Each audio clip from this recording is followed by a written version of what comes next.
Sao con tôi lại bạc mệnh thế này? Trời ơi là trời.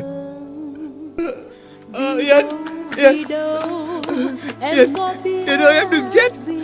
Anh Thắng ngoan rồi, anh Thắng học giỏi rồi, em đừng chết nữa. Yên, bố, con bắt đèn bố đấy. Em Yên chết rồi. Con chơi với ai? Chất độc da cam. Yên ơi, em đừng chết. Tất cả chỉ tại dioxin. Tôi cũng phải từng chịu nỗi đau như thế này.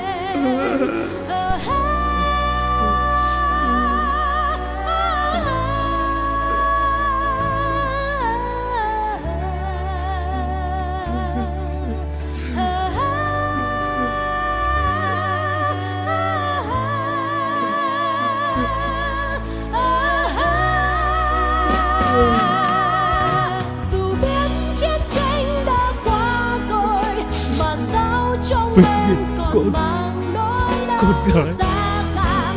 Em trong trắng hồn nhiên giữa cuộc đời với những khát khao ngày mai.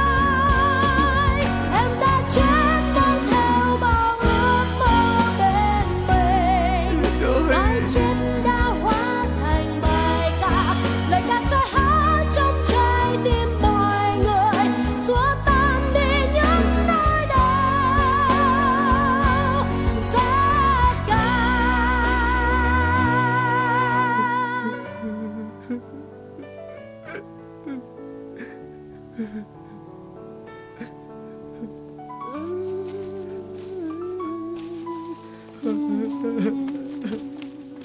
như là đóa hoa em sinh ra trong đời.